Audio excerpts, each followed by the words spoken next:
Primeira questão que a gente tem que explicar aqui é esse número 7 depois do nome do carro. Por que 7?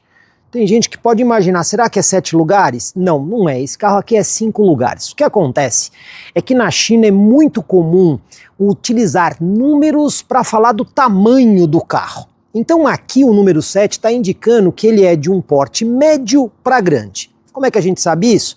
Na própria linha da BYD aqui no mercado brasileiro, recentemente, a gente começou a ver um pouco mais esses números. Quer um exemplo? BYD Atto 8, que inclusive a gente já fez matéria no canal. O número 8 lá não tem nada a ver com o número de lugares que o carro tem, até porque ele tem 7 lugares e o número dele é 8. Significa que ele é o maior. Tem também mais recentemente aí o Atto 2, que seria um modelo mais compacto. Aqui no Brasil, a BYD até que não usa tanto essa numeração para tamanho de carro, mas olha, não é só a BYD que faz isso. Várias outras marcas chinesas também separam os seus carros por tamanho. Dá uma olhadinha aí nas outras chinesas que você vai entender lá. Você sempre vai ver algum tipo de número, tipo 10, 20, 30, 3, 4, 5, 6, que é exatamente essa designação de tamanho do veículo. E esse nome, Sea Lion? Pois bem, quando a gente passa para português, significa leão marinho. O irmão menor dele é o Seal, que em português significa foca. E a gente sabe que existem outros carros da BYD que têm esse nome que vem de coisas do oceano, como por exemplo o Dolphin, que é golfinho. A BYD tem uma linha de carros que ela chama de oceânica. Por isso que os carros têm essas linhas mais arredondadas que realmente foram inspirados nesses animais marinhos. Então aqui nós temos o leão marinho que faz parte dessa linha oceânica.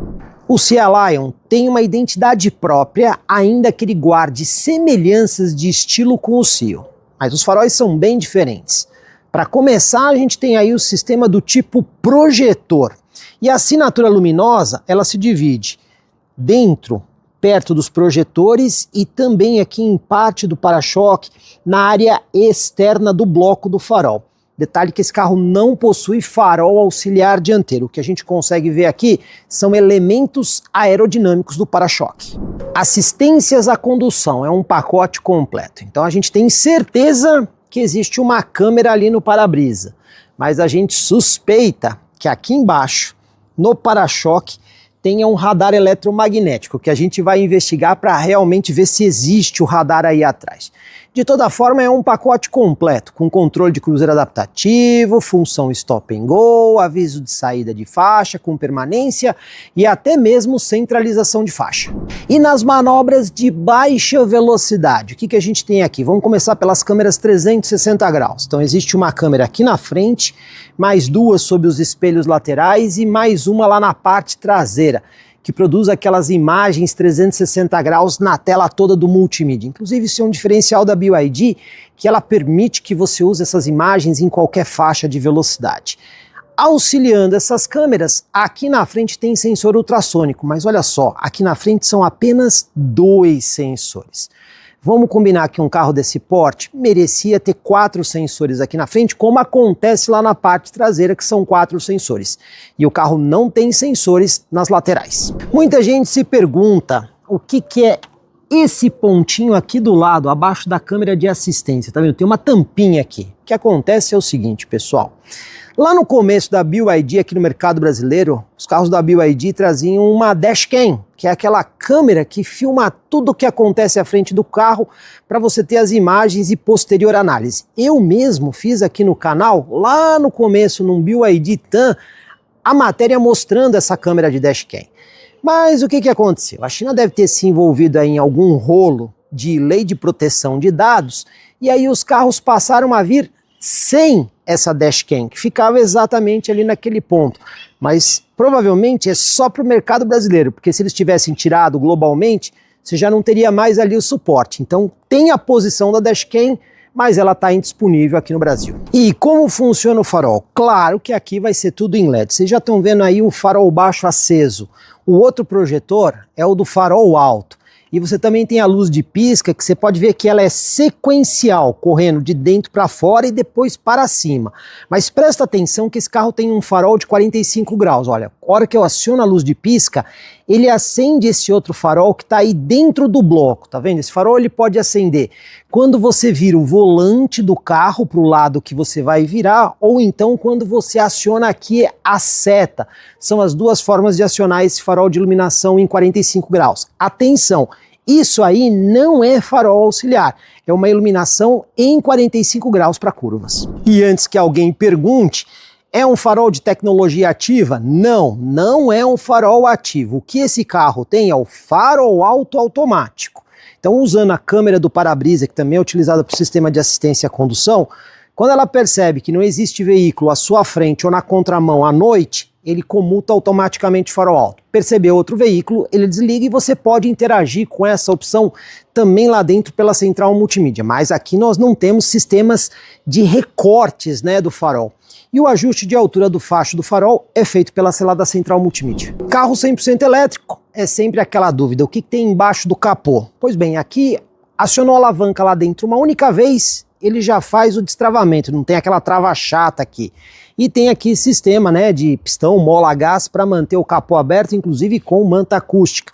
Não sei exatamente para que a manta acústica está aqui, porque ela não tem função de reduzir ruído, mas questão de acabamento.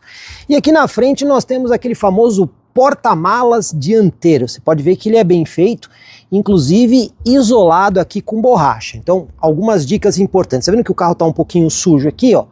Restos de pingo de água e de poeira, mas você vê que nesta área aqui a gente não vê essa sujeira. Então, esse compartimento ele fica isolado para você colocar coisas que não devem nem sujar e nem molhar. E aqui embaixo tem uma espécie de tapetinho, tá vendo? Só para melhorar aqui o acabamento, né? Pelo menos a BYD deu essa caprichada em deixar o visual aí mais bonito. A única coisa que o usuário faz aqui na frente é colocar o líquido do limpador de para-brisa aqui no reservatório. Tem mais uma curiosidade, se você olhar aqui o braço do limpador, você vai ver que tem uma borrachinha aqui. Por quê? Esse carro não tem aquele sistema com aqueles projetores de água que saem do capô de áreas escondidas. A água, ela sai aqui, um pouco antes da palheta. Então, quer dizer, você não tem aquele problema de jogar água e obstruir a visão, porque ela sai imediatamente antes da palheta.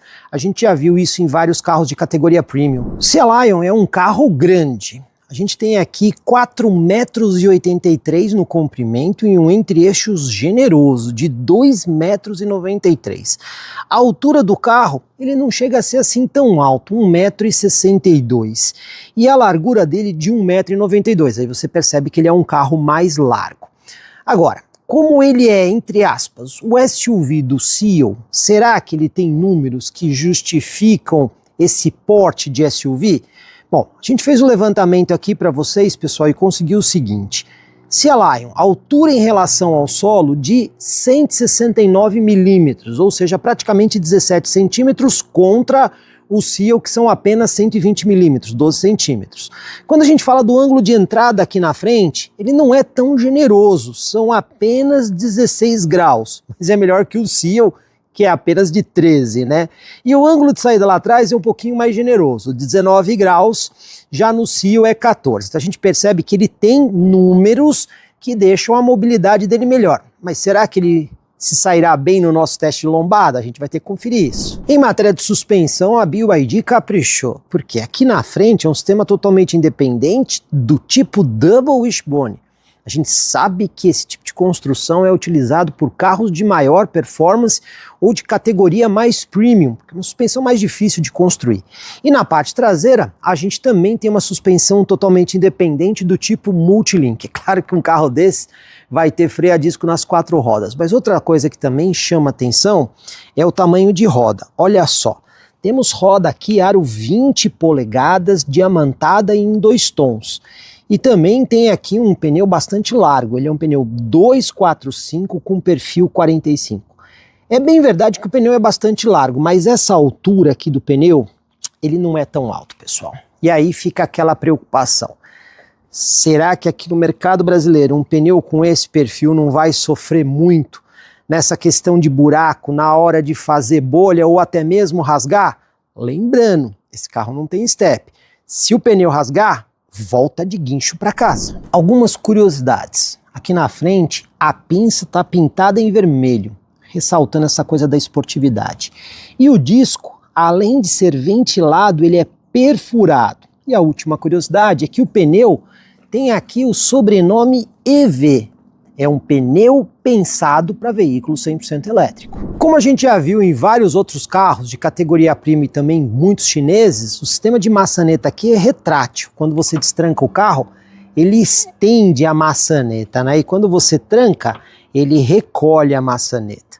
Bom, a gente já sabe que o Sea Lion que nós temos aqui no Brasil não está necessariamente muito alinhado com o que tem de mais moderno na China, até porque a China proibiu esse tipo de maçaneta, né? Então ainda tem aí uns estoques que vão vir aqui para o nosso mercado com esse tipo de coisa. Mas num futuro não muito distante, a China não terá mais carros com esse tipo de maçaneta. Mesmo a BYD querendo caracterizar esse carro como um SUV, ele tem esse caimento aqui na traseira que lembra aqueles veículos de proposta mais coupé, né? Porque o vidro fica um pouco mais inclinado. Não é aquele típico SUV que tem aqui o vidro mais reto aqui atrás. Por conta disso, você tem esse elemento aerodinâmico aqui atrás, que inclusive você pode ver que ele é vazado aqui, ó. Então ele tem a passagem de ar aqui separado em dois segmentos, até para melhorar a aerodinâmica do carro e também deixa o visual mais bonito. Aqui na traseira, destaque para a assinatura luminosa.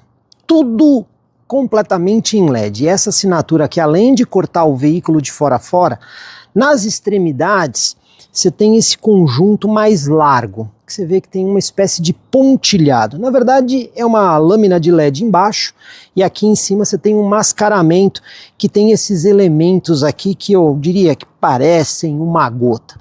De toda forma, é uma assinatura muito bonita, porque sai do lugar comum de ser aquelas assinaturas apenas com linhas, né, que você tem aqui alguns desenhos, e acaba dando personalidade aqui ao Sea Lion. Outras coisas que a gente consegue ver, além da peça aerodinâmica aqui em cima, você também tem este detalhe que acaba funcionando como um pequeno aerofólio. Aqui atrás também a gente tem aí a câmera de ré e os 4 sensores de estacionamento, lembrando que na lá frente são apenas 2. A gente também vê aqui a indicação de ser um veículo 100% elétrico, né, a assinatura EV, AWD de tração integral e também o sobrenome 7 e o 4.5 aqui. Esse 4.5 é o tempo em segundos que o carro faz de 0 a 100. A gente já viu isso no Seal, só que lá é 3.8. Porta-malas, tampa tem acionamento elétrico, melhorando a comodidade do usuário. Também encontramos cobertura retrátil. Segundo a BYD, o espaço é de 500 litros. O que não é explicado é se é litros líquidos ou litros com medição VDA, aquela em bloquinhos. Os recursos que a gente encontra. Iluminação em LED dos dois lados. Aqui nós temos um ganchinho para você prender bolsas e sacolas. Também tem aqui ponto de ancoragem. Aqui do lado esquerdo tem essa rede e esse compartimento, pra você colocar aquelas coisas que não deve ficar rolando. Do lado direito não tem compartimento, porque tem aí a caixa de som, subwoofer do sistema de som assinado pela Dyna-Audio. Mais uma curiosidade, tá vendo esse pontinho aqui, ó? Se você puxar ele para fora, você vai ver que tem uma cordinha. Para que serve essa cordinha? Para liberação de emergência do bocal do carregador. Então, se eventualmente o sistema do carro não liberar aqui o bocal do carregador, tanto de corrente alternada quanto de corrente contínua, você vai puxar aquela cordinha para fazer a liberação. Uma curiosidade é que esse piso de porta-malas aqui ele é variável. Você pode descer ele. Muito provavelmente os 500 litros que a BYD fala é na posição mais baixa. E olha, quando você põe na posição mais baixa, você consegue encontrar aqui os outros 2 pontos de ancoragem, que você só tem acesso quando ele está na posição mais baixa. Outra curiosidade, levantando, você vai ver que tem aqui um espaço adicional para você guardar mais coisas, mas a BYD não explica quantos litros nós temos aqui. E dentro dessas 2 bolsas, o que nós temos? Essa daqui é o carregador portátil que acompanha o carro, e nessa outra bolsa aqui, nós temos o sistema de compressor e kit reparo, porque esse carro não tem step, então esse sistema de kit reparo funciona quando você tem um furo pequeno no pneu, mas se o furo for grande ou até mesmo rasgar o pneu, é voltar para casa de guincho. Agora, essas bolsas aqui, ambas as duas, elas ficam soltas, né? Elas não têm velcro, nada. Então a minha dúvida é, será que na hora que a gente for fazer o teste de lombada, isso aí vai fazer barulho? Eu tenho quase certeza que vai. Comprecar é ideal pra quem quer vender. Comprecar é ideal pra quem quer comprar. Se precisou vender ou comprar, acesse hoje mesmo Comprecar. Acesse comprecar.com.br. Comprecar.